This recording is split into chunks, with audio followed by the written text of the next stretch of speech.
Buenos días, soy el doctor Jesús Torres Espinosa. Continuamos con la clase de anatomía. En esta ocasión vamos a revisar lo que es la columna vertebral. La clase anterior estuvimos viendo el hueso occipital. Los parietales no es que vaya a saltármelos, se los hayas olvidado. Simplemente son un par de huesos muy simples, muy sencillos. Son un par de huesos planos, de forma cuadrangular, cóncavos por dentro, convexos por fuera. Forman la mayor parte de la bóveda craneana. Por dentro tienen unas arborizaciones o ramificaciones o impresiones digitales que son formadas por la arteria cerebral media. No hay mucho más que decir al respecto de estos par de huesos, pero igual podemos revisarlo más adelante, así como en un video de dudas, ¿sí? O video temas misceláneos que nos hayan quedado cortos de espacio.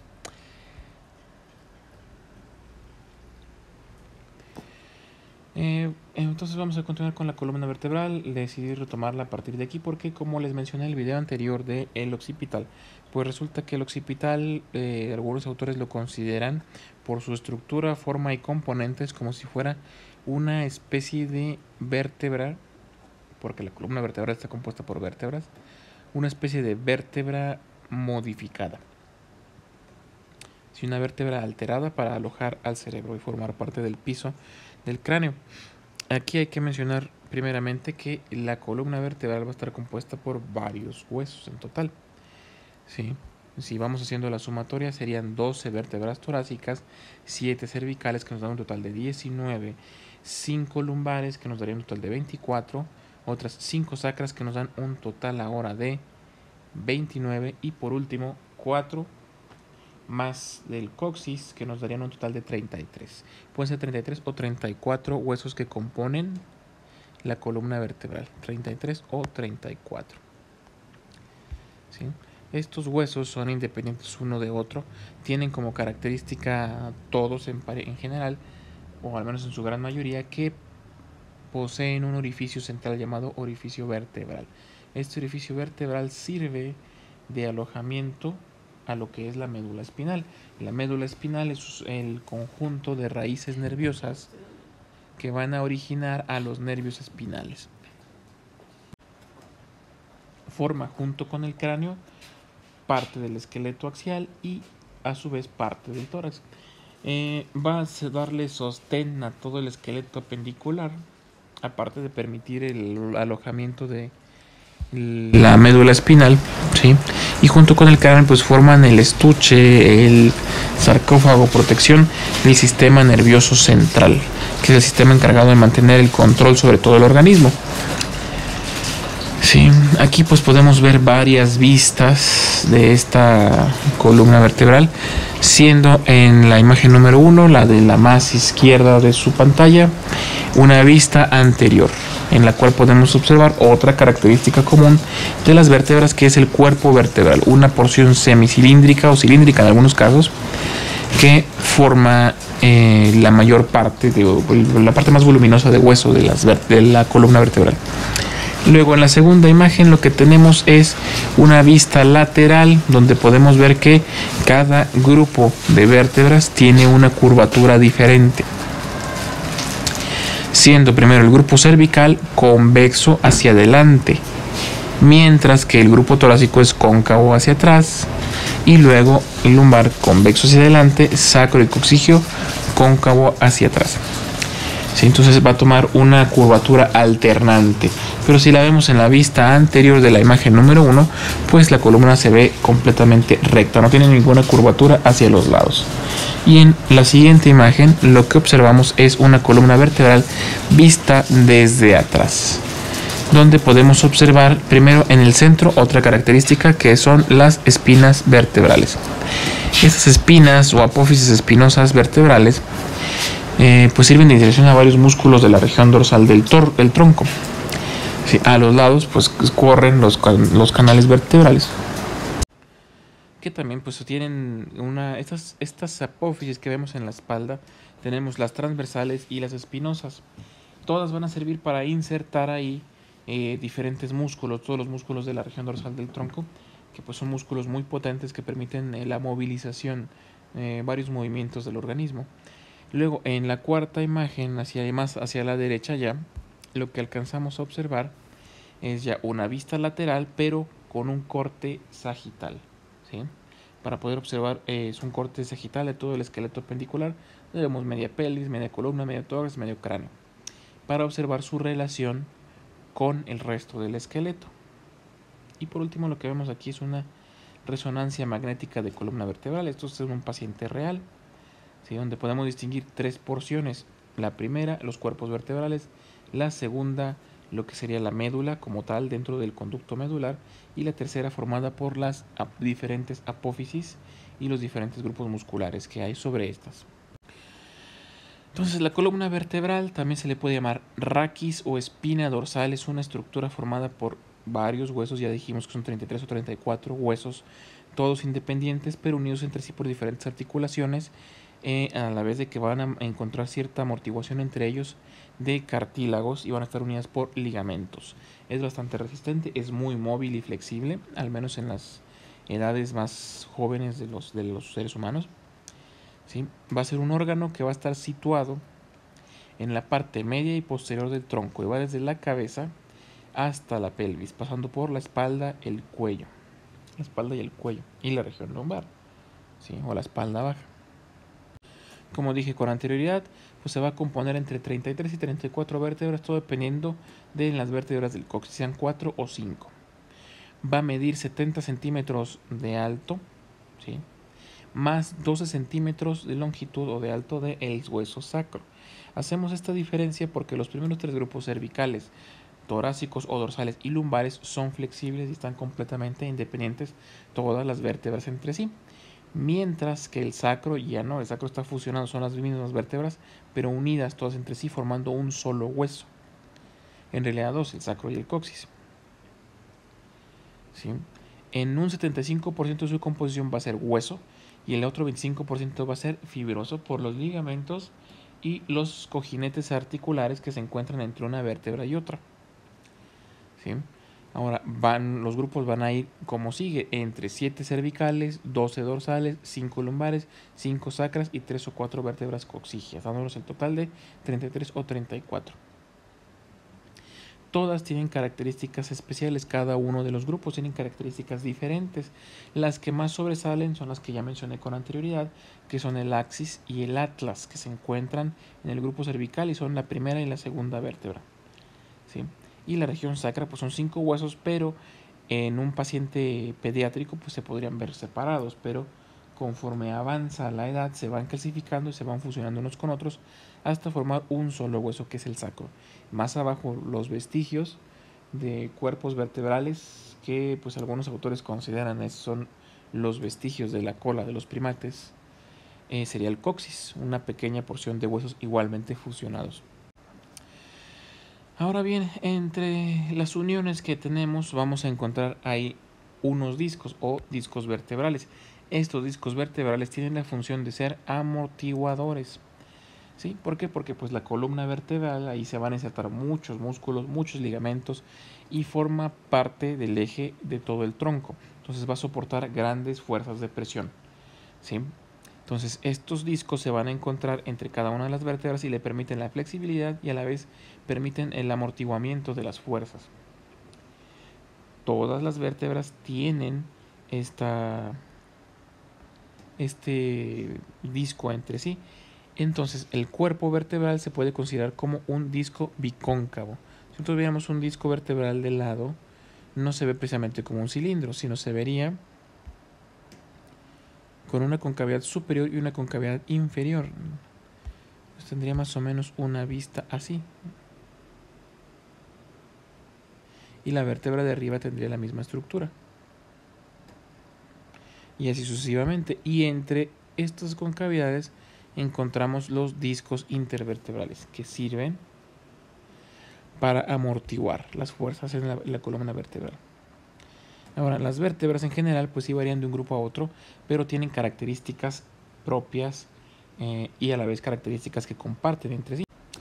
La vértebra, como elemento individual de la columna vertebral, se le denomina así a cada uno de los componentes como vértebra, ¿sí? Estas vértebras van a tener varias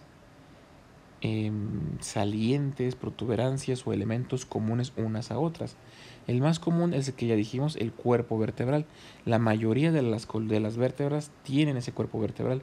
Luego tienen varias apófisis. Tienen una apófisis espinosa, dos apófisis transversas que no podemos alcanzar a ver aquí, unidas al cuerpo vertebral por una pequeña lámina de hueso cuadrangular que se llama pedículo. El pedículo lo podemos marcar aquí. Sería este pequeño cuadro, ¿sí?, que une el cuerpo macizo que hacen las apófisis con el cuerpo vertebral como tal, ¿sí? Y luego entre una vértebra y otra encontramos el disco intervertebral. Además, tenemos por debajo del pedículo una pequeña concavidad que se corresponde con la concavidad de la vértebra siguiente, formando un agujero que se llama agujero de conjunción. Los agujeros de conjunción son formados solamente cuando se unen dos vértebras apiladas una sobre otra, con sus cuerpos orientados hacia adelante y sus apófisis transversas y espinosas orientados hacia atrás. Otra característica que tienen en general es que todas tienen un orificio vertebral, este orificio, ¿sí?, o foramen vertebral. Foramen es un sinónimo de orificio o agujero. Este sirve pues para el paso de la médula espinal, ¿sí?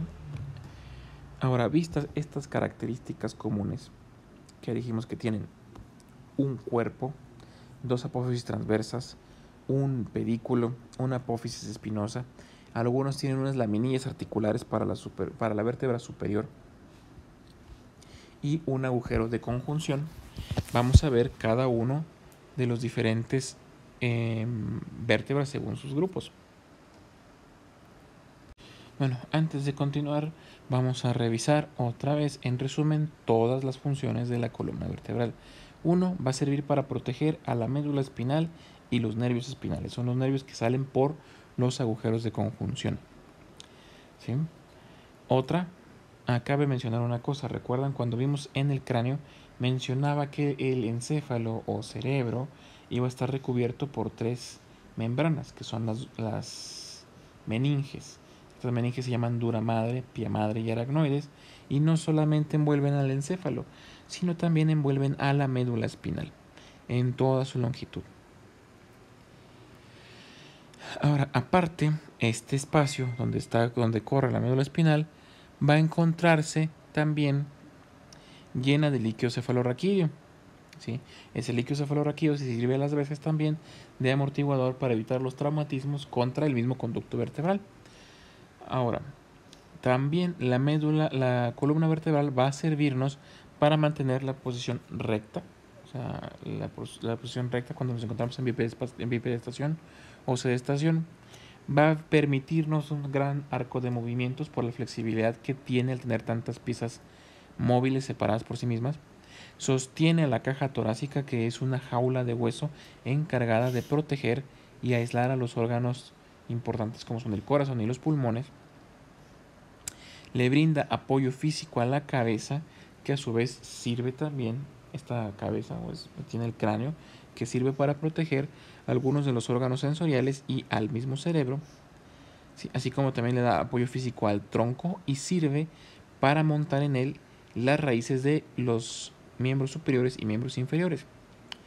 Ahora, como están dispuestas las articulaciones que conforman esta médula espinal, esta columna vertebral, y la musculatura que tiene proporciona un punto de apoyo para las diferentes palancas musculares que permiten el movimiento de la cabeza, del cuello y de las extremidades superiores e inferiores.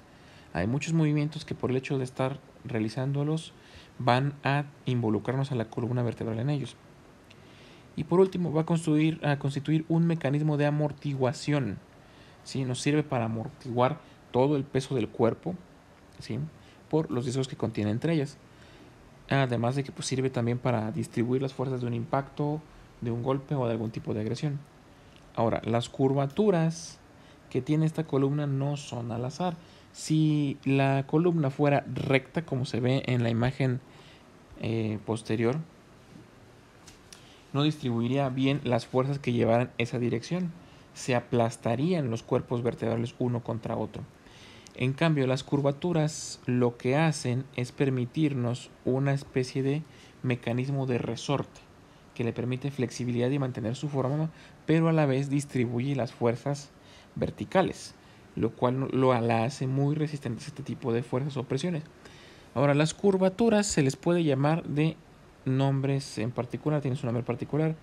Unas se llaman lordosis y otras se llaman sifosis. Pero en este caso se les llaman fisiológicas porque la lordosis es así, lordosis,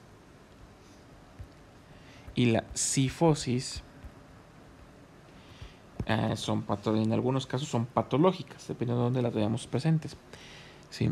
Entonces, la lordosis, en ella vamos a referirnos a la lordosis fisiológica cuando la curvatura en la columna sea convexa hacia adelante.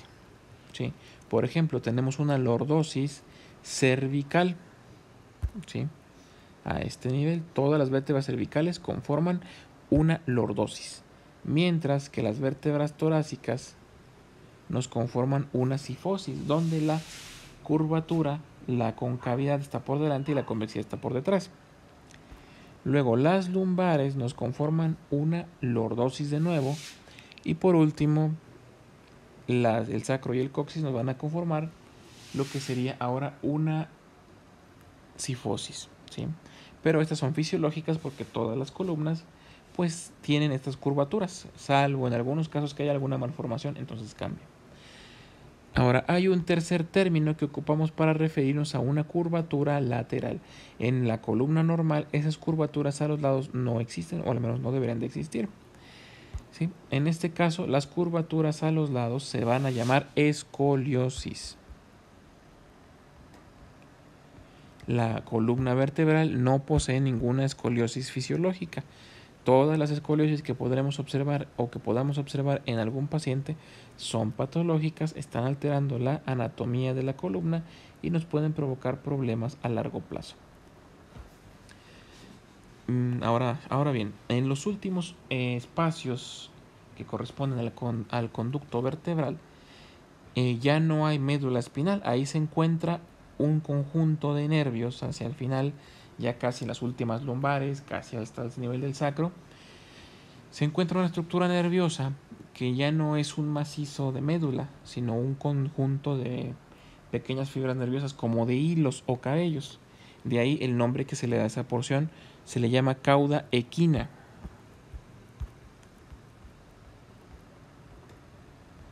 Equina. Cauda de cola, equina de caballo. ¿Sí? Entonces también, si se quieren simplificar la vía y no tienen la suficiente capacidad de memorizar este nombre raro, pues le nombran cola de caballo. ¿Sí? Esa cola de caballo, como les digo, no tiene la misma estructura del resto de la médula espinal, sino son solamente raíces nerviosas que van a ocupar el último tramo de la médula espinal y van a salir a través de los agujeros de conjunción de las vértebras sacras. Entonces, por lo pronto, aquí terminaríamos la clase. Mañana continuaremos viendo cada una de las características de los diferentes grupos vertebrales.